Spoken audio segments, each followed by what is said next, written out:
¿En qué debe centrarse una iglesia saludable? Repito la pregunta para aquellos de ustedes que toman nota.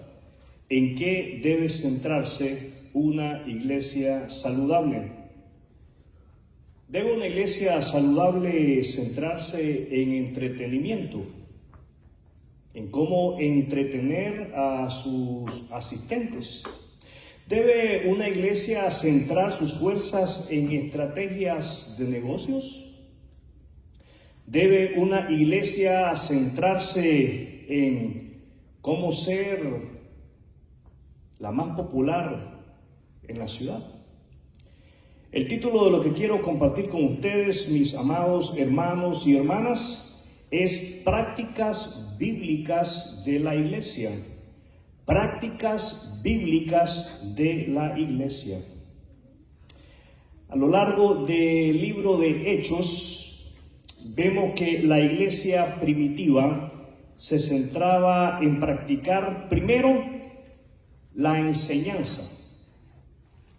Ellos se enfocaban en la doctrina bíblica, en aquella enseñanza que fluía de la palabra de Dios. La palabra de Dios era la base de su fe y práctica.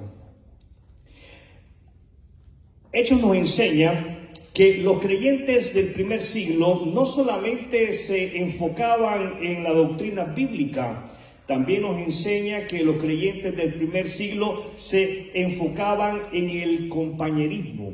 Esto quiere decir que ellos se esforzaban en la unidad cristiana. Ellos se esforzaban en la unidad de los creyentes. Compartían recursos y se apoyaban mutuamente. ¿Qué hacían? Se apoyaban mutuamente. ¿Qué hacían? También el libro de Hechos nos enseña que la iglesia del primer siglo centraba sus fuerzas en la oración. En la oración, repita conmigo, en la oración. Esto quiere decir que esta iglesia era una iglesia dependiente de Dios. Ellos dependían de Dios. Buscaban a Dios constantemente. Buscaban a Dios para que fuese Él quien les diese dirección y para que fuese Él quien les fortaleciese. Vamos a ver cada una de estas prácticas bíblicas. No es que estas sean todas las prácticas bíblicas que encontramos en el libro de Hechos. Estas son algunas de ellas. Y vamos a ver cada una de las que he mencionado en este momento. Vamos a ver cómo estas prácticas bíblicas son parte de un creyente en Jesucristo que es saludable espiritualmente y por ende, como resultado, porque este creyente en Cristo practica estos aspectos bíblicos, la iglesia a la que él o ella pertenece es una iglesia saludable. La primera práctica en un creyente saludable la encontramos en Hechos, ahí en el capítulo al cual se le ha dado lectura. Hechos capítulo 5. Ponga atención a lo que leemos en el verso 21. Habiendo oído esto, entraron de mañana en el templo y enseñaban. ¿Qué hacían? Enseñaban. El verso 42 nos relata algo importantísimo y todos los días. ¿Con qué frecuencia? Todos los días. ¿Con qué frecuencia? Todos los días en el templo y por las casas no cesaban de enseñar y predicar a Jesucristo. No cesaban de enseñar y predicar a Jesucristo. Si hay una frase que yo quisiera que usted subrayara ahí en su Biblia, en el verso 42, es: no cesaban de enseñar y predicar a Jesucristo.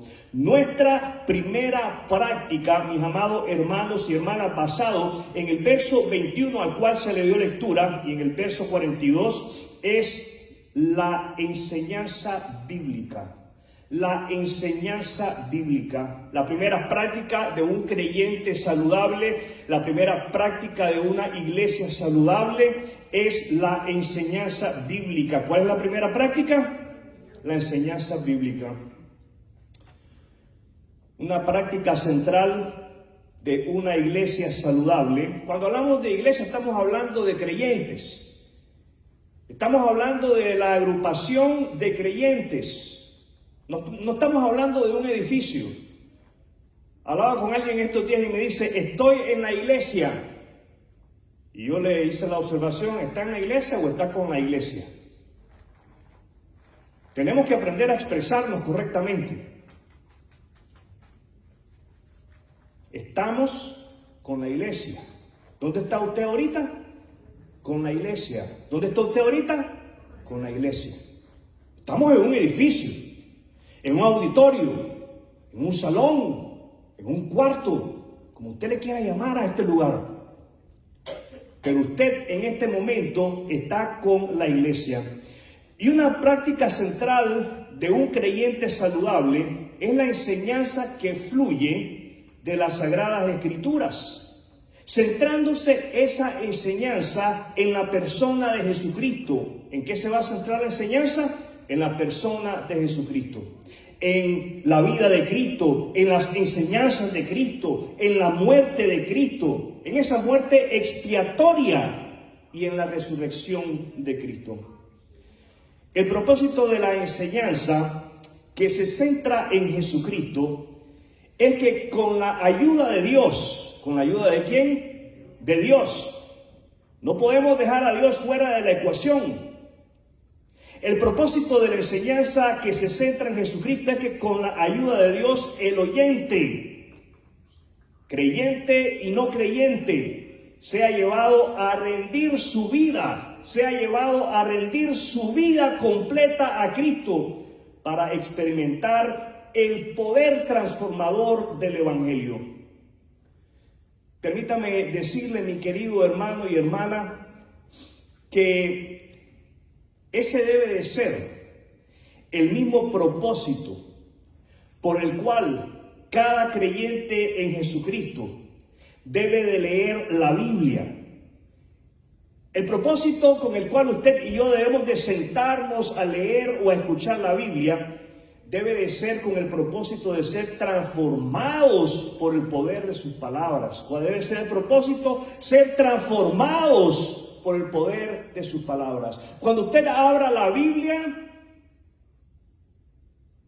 pídale al Señor, transfórmame, cámbiame, límpiame, renuévame, ayúdame. Y algo le puedo garantizar. Le puedo garantizar que Dios, ¿quién? Dios va a honrar su petición.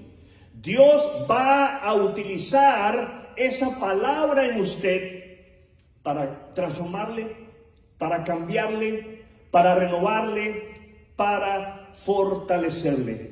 La palabra de Dios, el Evangelio de Cristo, tiene poder transformador. Entonces demos prioridad. ¿Qué tenemos que hacer? Dar prioridad. ¿Qué tenemos que hacer? Dar prioridad.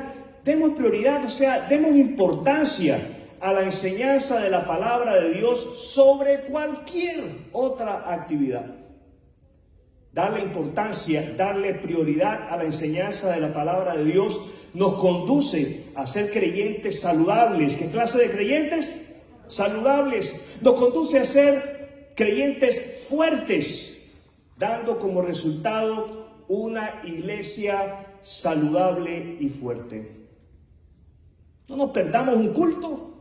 No nos perdamos un sermón, no nos perdamos la oportunidad de pasar tiempo juntos. No permita, mi amado hermano y hermana, que nada le robe la oportunidad de oír o leer la Biblia y así experimentar el poder transformador de Dios.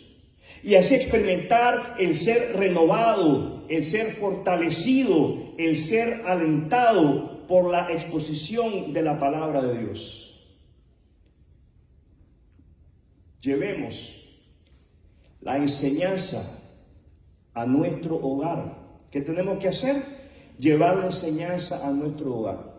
Que lo que estamos recibiendo nosotros en este lugar no muera dentro de estas cuatro paredes. Llevemos la enseñanza bíblica a nuestro hogar. Llevemos la enseñanza bíblica a cualquier hogar al que el Espíritu Santo del Señor nos lleve. Leemos en el verso 42 de Hechos 5. Y todos los días en el templo y en las casas no cesaban de enseñar y predicar a Jesucristo. Estas cuatro paredes no deben delimitar la predicación de la palabra de Dios. La predicación de la palabra de Dios debe de ser llevada a nuestros hogares y a cualquier lugar donde Dios nos lleve. ¿Los oigo? La segunda práctica de un creyente saludable la encontramos en Hechos capítulo 4, versos 32 y 35. Hechos 4, versos 32 y 35. Y voy a leer de la palabra de Dios. Les ruego, síganme en la lectura allí en su Biblia. Hechos 4, 32 al 35. Y la multitud de los que habían creído era de un corazón y un alma. Un corazón y un alma. Subraye esa frase. Un corazón y un alma. Y ninguno decía hacer suyo propio nada de lo que poseía, sino que tenían todas las cosas en común. Y con gran poder los apóstoles daban testimonio. ¿Qué hacían? Daban testimonio de la resurrección del Señor Jesús, y abundante gracia era sobre todos ellos. Así que no había entre ellos ningún necesitado, porque todos los que poseían heredades o casas las vendían y traían el precio de lo vendido y lo ponían a los pies de los apóstoles, y se repartía a cada uno según su necesidad. Nuestra segunda práctica como creyentes saludables, como una iglesia saludable, es el compañerismo. El compañerismo es nuestra segunda práctica bíblica. La iglesia, la asamblea de creyentes en Cristo, ese grupo de personas reunidos en un específico lugar en el nombre de Jesucristo, es una familia espiritual. ¿Qué somos? Una familia espiritual. La iglesia es una familia espiritual que se cuida mutuamente. ¿Qué hacemos? Nos cuidamos unos a otros. ¿Qué hacemos? Nos cuidamos unos a otros. ¿Qué hacemos? Nos cuidamos unos a otros. El apóstol Juan escribe lo siguiente en su evangelio: mas a todos los que le recibieron, a los que creen en su nombre, les dio potestad de ser hechos hijos de Dios. Juan 1:12. Un vínculo divino se establece en el preciso momento en que cada uno de nosotros es convertido por la obra del Espíritu Santo en un creyente y discípulo de Cristo. Somos colocados en la familia de Dios. ¿Qué sucede? Somos colocados en la familia de Dios. ¿Qué sucede? Porque hemos sido convertidos en sus hijos, buscamos una relación con Él. Buscamos relacionarnos con Él a través de su Hijo Jesucristo. Como resultado, buscamos una relación con otros creyentes en Cristo. Algo que aprendemos en nuestras familias es a compartir. ¿Qué aprendemos en nuestras familias? A compartir. Es en nuestros hogares que aprendemos a compartir. Aprendemos a ser desprendidos. ¿Qué aprendemos? A ser desprendidos. Aprendemos a ser generosos. Ahora bien, si no aprendimos a ser generosos mientras estábamos creciendo, este es el momento adecuado. ¿Qué clase de momento es este? Adecuado para aprender a ser generosos y aprender a compartir con nuestros hermanos y hermanas como iglesia. Este es el momento perfecto. ¿Qué clase de momento es este? ¿Qué clase de momento es este? Este es el momento perfecto para desarrollar un carácter generoso. e interés genuino por las personas. Este es el momento para fomentar la ayuda mutua entre los creyentes, asegurándonos que nadie pase necesidad. Permítame darle una advertencia. ¿Qué le voy a dar? Una advertencia. Satanás se opondrá a que experimentemos el compañerismo descrito en la Biblia. Él tratará de distorsionar el concepto bíblico de la comunión en el cuerpo de Cristo. Permanezcamos vigilantes. ¿Cómo debemos de permanecer? Aprendiendo de la Biblia sobre el compañerismo con los hermanos y hermanas a través de la oración. La tercera práctica en un creyente saludable la encontramos en Hechos capítulo 12, versos del 1 al 5. Hechos capítulo 12, versos del 1 al 5. Y voy a leer de la palabra de Dios. Si es posible, le invito a que me siga en la lectura. Hechos 12, del 1 al 5.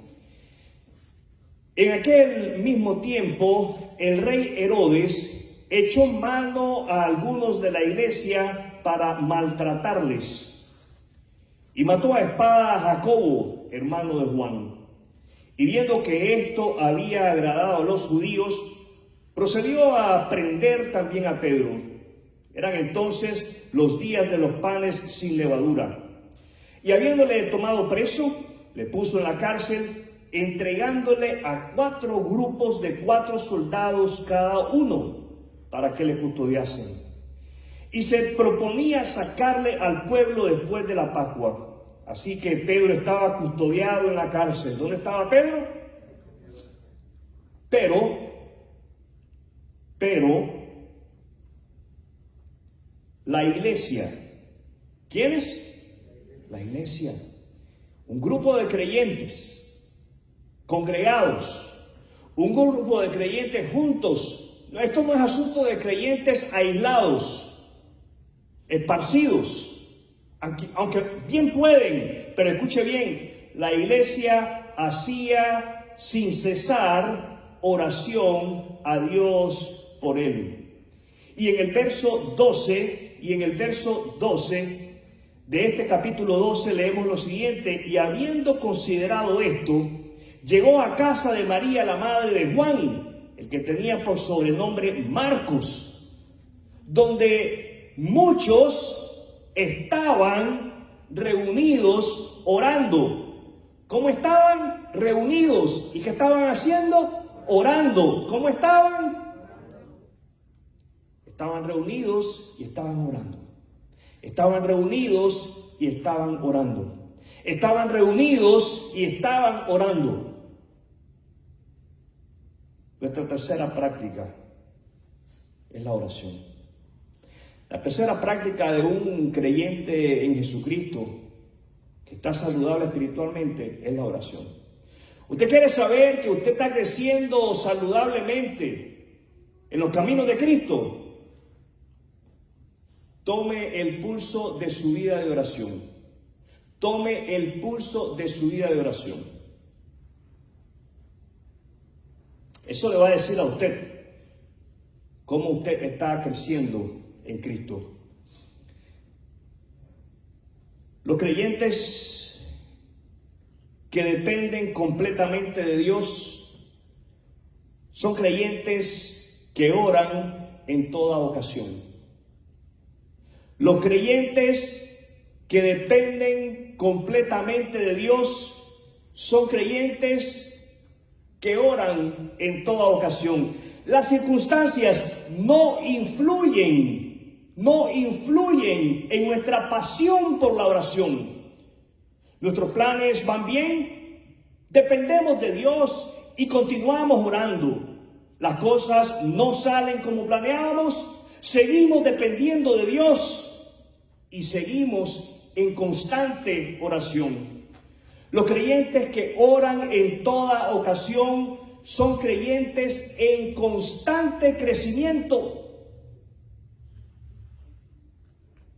Tómese el pulso, hermano, hermana, tómese el pulso para ver cómo está su crecimiento espiritual. Si usted es de aquello que está en constante oración, usted usted está creciendo en Cristo. Si usted no está en constante oración, si su oración se ve interrumpida porque las cosas están bien y usted no tiene necesidad de buscar el rostro de Dios, o si su oración se ve interrumpida porque las cosas están saliendo demasiado mal, que usted siente que Dios le ha dado la espalda y mejor dejémoslo así como está. Abra los ojos, pause y dése cuenta que usted puede estar creciendo, pero anémicamente. Usted puede estar creciendo, pero lentamente. Usted puede estar creciendo, pero no es saludablemente, ni como Dios desea que usted crezca. Consideremos lo siguiente con seriedad. Una iglesia que ora es una iglesia que crece. Considérelo, hermano. Considérelo, hermana. Un creyente que ora es un creyente que crece. Entonces hagámonos el compromiso. Hagámonos el compromiso de permanecer en constante comunión con Dios a través de constante oración. Hagámonos el compromiso de depender de la guía del Espíritu Santo a través de la oración para la toma de todas y cada una de nuestras decisiones. Quiero resumir lo que he compartido con ustedes de la siguiente manera. Primero, el creyente que se disciplina y se educa en la lectura de la palabra de Dios es un creyente saludable y como resultado colabora a que la iglesia sea saludable. En segundo lugar, el compañerismo bíblico sufre los ataques de Satanás. Permanezcamos vigilantes a través de la lectura bíblica, la oración y la comunión fraternal. Tercero, dependamos completamente de Dios a través de la oración. Es mi oración, mis hermanos y hermanas, que Dios le haya hablado al corazón y que responda con el deseo a comprometerse con las prácticas bíblicas personalmente y como iglesia. La verdadera comunión comienza con la reconciliación con Dios. ¿Dónde comienza la verdadera comunión? Con la reconciliación con Dios. La iglesia primitiva predicaba a Cristo crucificado y resucitado, llamando a las personas al arrepentimiento. Hoy, mi querido amigo, la salvación sigue estando disponible para todos los que confían en Jesucristo como el único medio para la salvación de su alma. Hoy Dios le llama a que se arrepienta de sus pecados y se vuelva a Él a través de la fe en Jesucristo. Dios le está diciendo: cree, confía en mi Hijo Jesucristo. Quiero invitarle en este momento a que oremos juntos. Le invito a cerrar sus ojos. Oramos.